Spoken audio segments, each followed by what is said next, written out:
Bismillahirrahmanirrahim. Wassalatu wassalamu ala Rasulullah Sayyidina Muhammad bin Abdillah wa ala alihi wa sahbihi wa mawala. Bismillahirrahmanirrahim. Antum mustami'un kain al-huda huda rabbi shrah li sadri wa yassir li amri wa hlul 'uqdatam min lisani yafqahu qawli. Hadis at-targhib intizar as-shalah ba'da shalah. Yang kedua, yang keempat B. An Ali bin Abi Thalib.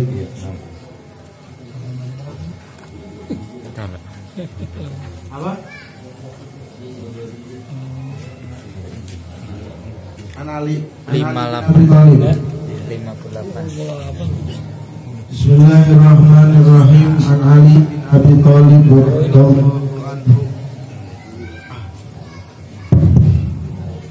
radhiyallahu anhu qala, dari Ali bin Abi Thalib radhiyallahu anhu, Allah siapa Allah kepada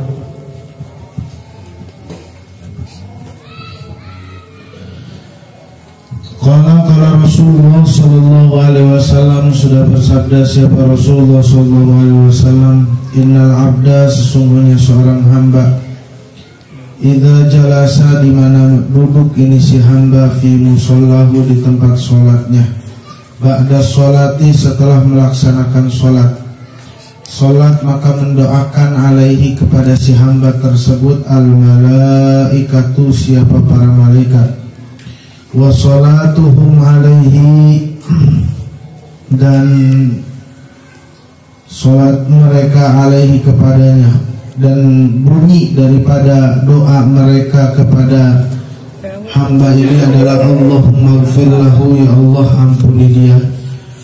Wa in jalasa, seandainya dia duduk, yantaziru, menunggu as-sholata, menunggu sholat alaihi, maka membaca sholawat kepadanya atau membaca doa kepadanya, wa sholatuhum, dan salawatnya, berdoanya mereka adalah Allahumma ighfir lahu, Allahumma rahamhu.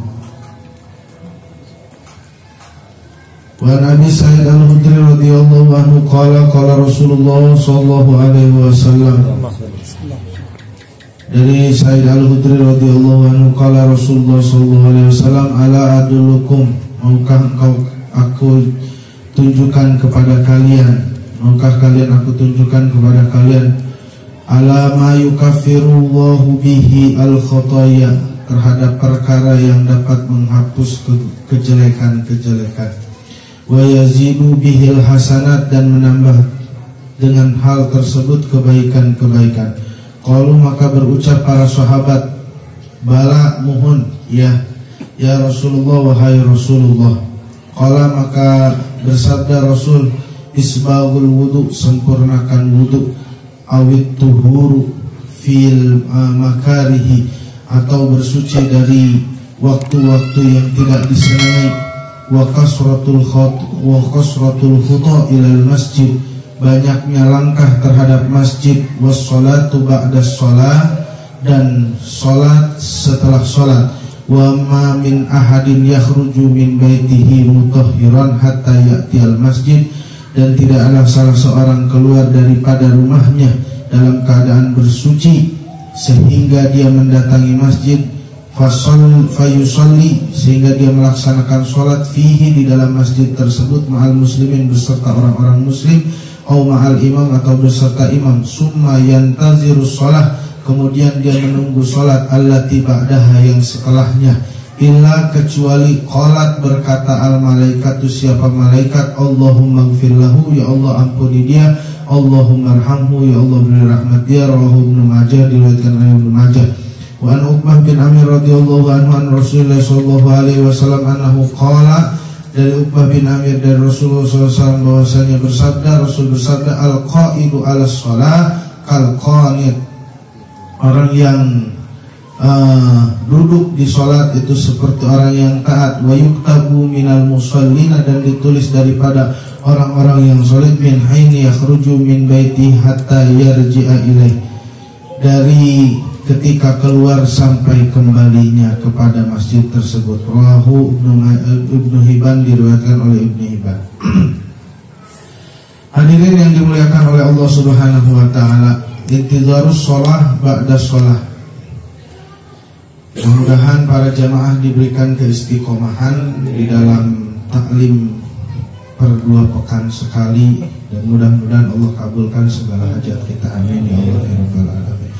Dan saudara-saudara kita yang masih belum bisa berkumpul dengan guru-gurunya, mudah-mudahan Allah berikan hidayah yang khusus agar bisa berkumpul dengan guru dan para sahabatnya di pengajian berkhidmah.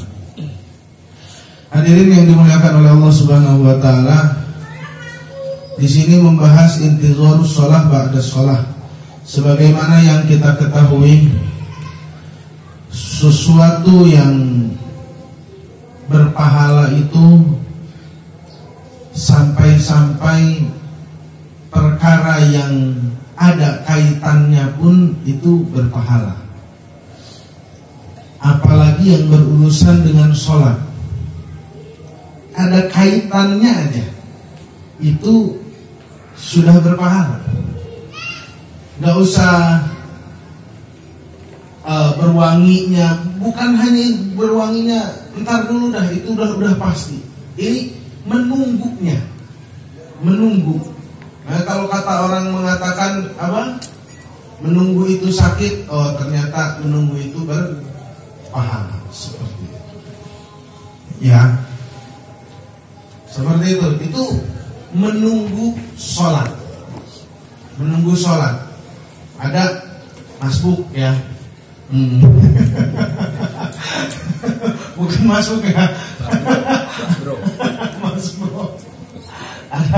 Ada masbuk yang pas. Oh pas, alhamdulillah. Masih takbiratul ihram berarti. Ada menunggu, kita menunggu sholat. Itu pasti ada apa? Ada pahalanya. Jadi diharuskannya kita menunggu sholat. Karena apa? Toh biasanya ketika kita menunggu hal yang baik, itu pasti yang akan kita lakukan perkara-perkara yang baik. Seperti itu.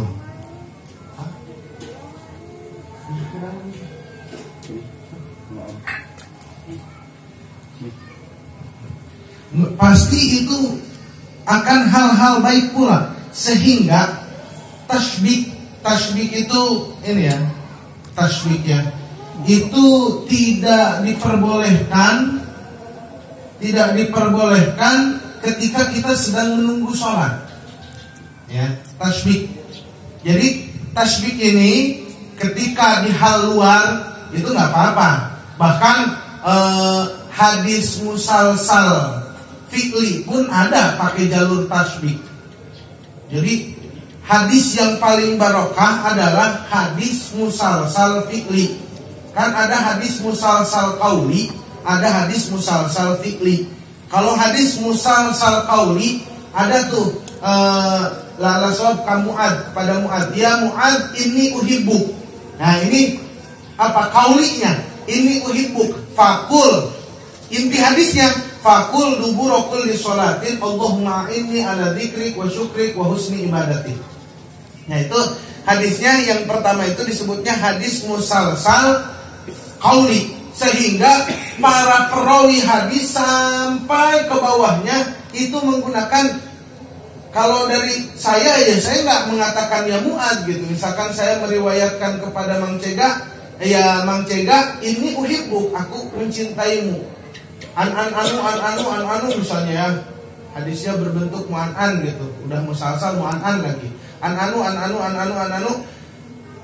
Saya dapat dari guru saya, ya Mang Cega ini uhibbuk, pakul duburokul di sholatin Allahumma a'inni ala dzikrika wa syukrika wa husni ibadatik. Ucapkanlah di setelah sholat kamu, Allahumma a'inni ala dzikrika wa syukrika wa husni ibadatik. Nah itu musalsal fi'li.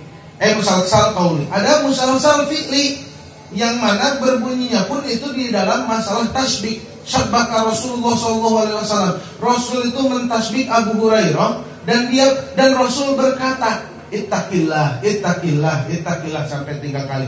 Takwalah kepada Allah, takwalah kepada Allah. Nah, di luar hal itu nggak apa-apa, ya. Tapi ketika berurusan dengan sholat, maka hati-hati saat kita berdoa jangan sampai tasbih. Karena tasbih ini, apalagi tasbih secara sendiri, tasbih ini tasyabbuh. Tasyabbuh dengan apa? Tasyabbuh dengan al-Yahud. Yang sering kita lihat, atau Konghucu, ya, Yahudi itu tasbih ya. Sempurnanya tasbih itu ya seperti ini ya.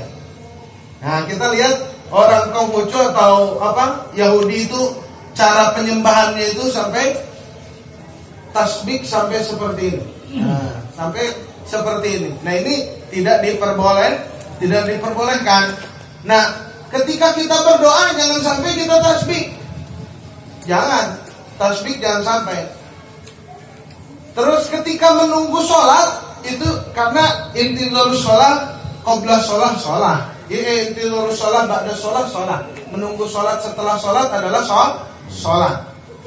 Jadi nggak boleh kita tasbih seperti ini. Bahkan ketika Rasul berdoa, Allahumma izzil Islam bi ahadi umarain, ya Allah muliakanlah agama Islam dengan salah satu 2 Umar. Keadaan pada saat itu Sayyidina Umar sedang imbisat, sekurang mah kenonnya, lagi lapang gitu, lagi wah kalau apa ya, buka dada gitu ya, lagi kayak gini. Ini Sayyidina Umar bin Khattab seperti ini. Nah, sedangkan Amr atau Abu Jahal itu dalam keadaan tasbih. Sehingga ketika doa hidayah itu Nabi tujukan, ternyata nggak terletak sama si Amr ini atau yang bernama Abu Jahal. Karena dia dalam keadaan tasbih. Jadi salah satu kalau kita berdoa sambil tasbih ini nggak ngocor gitu ya, doanya itu nggak nyemplos gitu, nggak apa, nggak datang gitu, karena kita dalam keadaan tasbih. Tapi kalau doa itu usahakan selebar ya. Kan kalau dulu ada tuh golongan-golongan yang dikit-dikit bid'ah, nggak boleh ngangkat tangan dalam berdoa. Karena datang satu hadis menghilangkan ribuan hadis seperti itu, menghilangkan ratusan hadis. Jadi ada hadisnya Siti Aisyah, kata Siti Aisyah, Rasul tidak pernah mengangkat kedua tangannya di dalam berdoa kecuali dalam keadaan istisqa. Dalam keadaan istisqa, ya, dalam meminta hujan. Hadis dari Siti Aisyah. Dengan satu hadis itu langsung ini golongan-golongan yang baru belajar hadis menghilangkan ratusan hadis. Oh, nggak boleh angkat tangan dalam berdoa. Kalau istisqa nggak apa. Akhirnya mereka kalau doa lucu gitu. Ya Allah, berikanlah, jadi kayak puisi gitu kan. Tangannya udah main kami mencintaimu, ya pakai intonasi atau apa ya, ini turunkan, hayo, ini justru sudah semakin tidak sopan seperti itu ya. Kalau baru ya Allah, baru gereget kita kan nggak apa-apa itu ya. Allah, coba ya Allah, itu mah bagus, justru kita kekeh gitu minta. Ini mah sampai turunkan hujan. Waduh, ini akhirnya acak-acakan ini. Padahal kan ada hadis wudu aja kan, Rasul mengangkat kedua tangannya sehingga kelihatan putih ketiak Rasul. Putihnya ketiak Rasul itu kelihatan. Itu subhanallah, sama ulama-ulama kita dibahas. Rasul ini ketiaknya putih ini apa tidak berbulu, apa bagaimana? Sampai ada sahabat Rasul ada ulama Rasul tidak berbulu ketiaknya. Sampai membahas ke bulu ketiak. Rasul tidak berbulu ketiaknya. Ada yang mengatakan Rasul berbulu ketiaknya, namun sama Rasul dirawat sampai bersih. Kita makan ya lah. Rasul ini bersih. ketika Rasul, jadi kan Rasul waktu berambut sedikit panjang juga, Rasul sedang menunjukkan kalau rambut agak panjang, nih rawat. Ini mau udah panjang gondrong nggak dirawat lagi. Aduh, masya Allah, tabarakallah. Nah, itu sampai hal sedemikian rupa itu dibahas oleh para alim ulama. Akhirnya terjawab dengan salah satu hadis. Jadi ada salah satu tabi'in. Ini ada kata kita mah ustad-ustadan ya, model si tuh kayak gitu tuh ya, Effendi itu ya. Ini susah ban. Itu ketika apa namanya, lagi jelas-jelasin, jadi di masjid itu ramai. Wah, ini bahas cerita ini bahas cerita ini. Tiba-tiba ada satu tabiin itu nyabutin bulu ketek di luar masjid. Dicabutin, dia buang keluar masjid. Kata yang marah, yang cerita-cerita di dalam masjid, kamu orang yang mengganggu pengajian. Kamu yang melanggar sunnah Rasul. Kata dia, ditanya lagi, kamu justru yang menjadi kosos, hanya ahli dongeng, hanya pintar dongeng saja, bukan ahli taklim. Justru aku sedang melaksanakan sunnah Rasul. Karena sunnah Rasul itu kalau untuk laki-laki ketek itu dicabut selama kita kuat. Kalau nggak kuat, ya kerok aja ya, atau gunting aja gitu ya. Kalau kuat dicabut, sunnahnya dicabut. Sunnahnya itu dicabut si ketek ini. Dan pasti ada padilah-padilahnya lah. Ulalang kesananya mah kita belum meneliti ya. Padilah mencabut ketek. Mungkin ada untuk kesehatan atau lain-lain. Jadi seperti itu. Nah, ini kita baru membahas intidurus sholat ba'da sholat. Itu makanya jangan sampai melakukan tasbih di dalam menunggu sholat yang berikutnya. Tasbih, karena itu akan ada penghalang terhadap doa yang masuk kepada diri kita. Nah, selanjutnya sudah pasti mendapatkan doa daripada Rasulullah SAW. Bahkan daripada malaikat. Ala adulukum ala ma yamhu bil khotoya, perkara yang dapat menghapus kejelekan.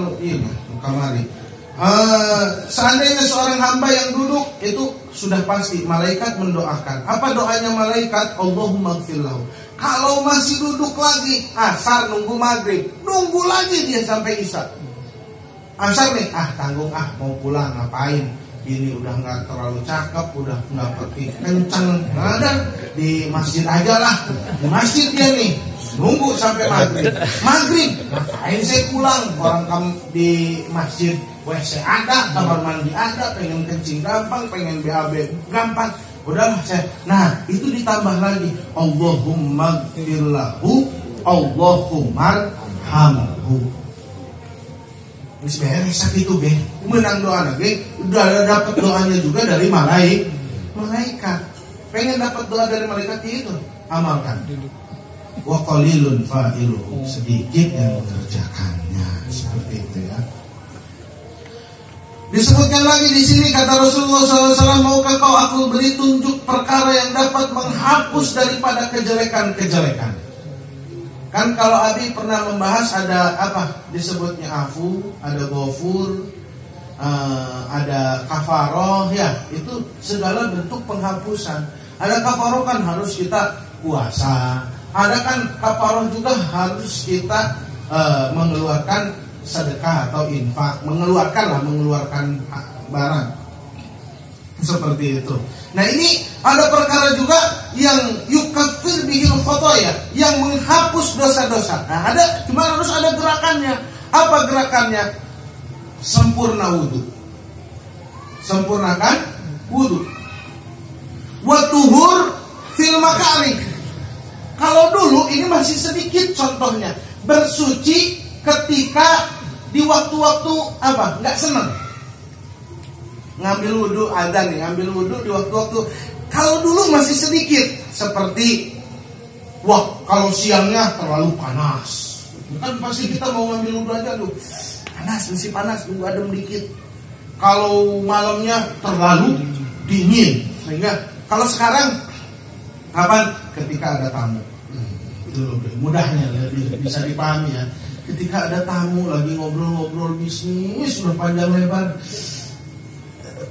mau wudhu itu kan aduh makali banget gitu ya. Atau ada apalagi agnia lagi datang ke rumah orang kaya lagi, waduh ini bos kita nih, donatur kita nih, kita mau wudhu itu makali itu. Waduh itu kalau kita wudhu walaupun hilang ratusan juta itu insya Allah ya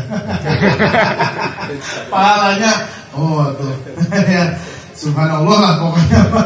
Wa qalilun fa'iluhu, tetap yang sedikit yang mengerjakannya.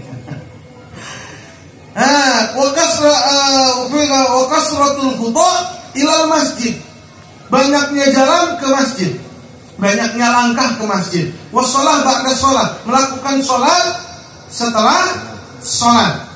Ya banyak yang suka kita lakukan, baik itu melakukan sholat seperti sholat sunnah qobliyah ba'diyah, tapi ketika kita mempunyai qodhoan sholat, maka lakukan qodhoan sholat. Jadi katanya paling ringan kalau kita bekas